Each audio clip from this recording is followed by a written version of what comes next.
On a sunny Sunday at the Lancaster House, Europe's top leaders gathered in London to discuss the future of Ukraine and ways to end the brutal conflict with Russia. The grand historical venue offered the perfect backdrop for high-level diplomacy, but one looming question cast a shadow over the summit. Was this gathering enough to make a real difference, or had the United States already decided to pursue its own path? UK Prime Minister Keir Starmer seemed to think so. His message was clear.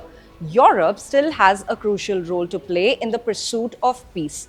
While acknowledging the significant role of the United States, Starmer stressed that countries like the UK, France, Canada, and others would work alongside Ukraine on a roadmap to halt the fighting. Once a plan is solidified, it would then be presented to United States and President Trump for further consultation. For now, military aid would continue, and in the event of a peace deal, Europe would ensure that Ukraine's defense capabilities were significantly strengthened. The goal? A steel porcupine of defense, one that potential invaders could not easily breach, as European Commission President Ursula von der Leyen put it. So what is this mysterious coalition of the willing? It's a bold statement from Starmer, who referred to a potential coalition of willing to guarantee peace, though the details on who would form this coalition were a bit murky. What was clear, however, was that boots on the ground could come from both the United Kingdom and France if needed, sending a powerful signal of European solidarity. The hope is that this coalition would not only ensure peace in Ukraine, but also ensure it could defend itself going forward. On the other hand, French President Emmanuel Macron's remarks about the summit were particularly noteworthy. He proposed a phased peace deal. The first phase would involve a month-long truce covering air, sea, and energy infrastructure. The second phase would see troops on the ground. Macron, who's been in talks with Trump, dismissed the idea of US-Russia ceasefire agreement, convinced that such a deal would allow Putin to humiliate Ukraine.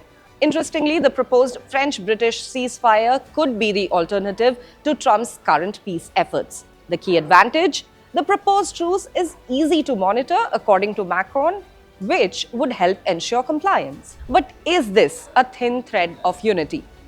Ukrainian President Volodymyr Zelensky himself praised the summit, calling Europe's unity exceptionally high, which is a rare sentiment in these turbulent times. He also mentioned the importance of prisoner exchanges and the return of children as part of a peace deal to gauge Russia's true intentions.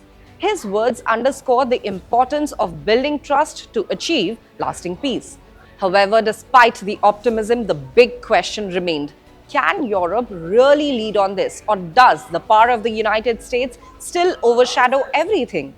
It's clear that European leaders, including Italy's Giorgia Meloni and Canada's Justin Trudeau, are determined to avoid division on Ukraine. But their strong relationships with Trump may prove pivotal.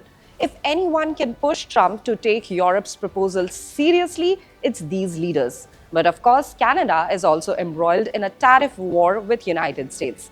As the dust settles on this high-stakes summit, one thing is certain: Europe is stepping up.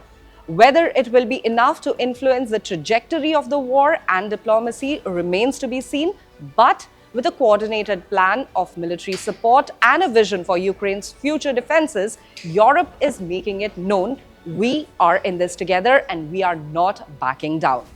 Will this be enough to push forward a lasting peace? Only time will tell, but Europe certainly isn't sitting on the sidelines anymore. For more updates on the Russia-Ukraine war and, of course, on Donald Trump and United States, stay tuned to the official YouTube channel of the Indian Express.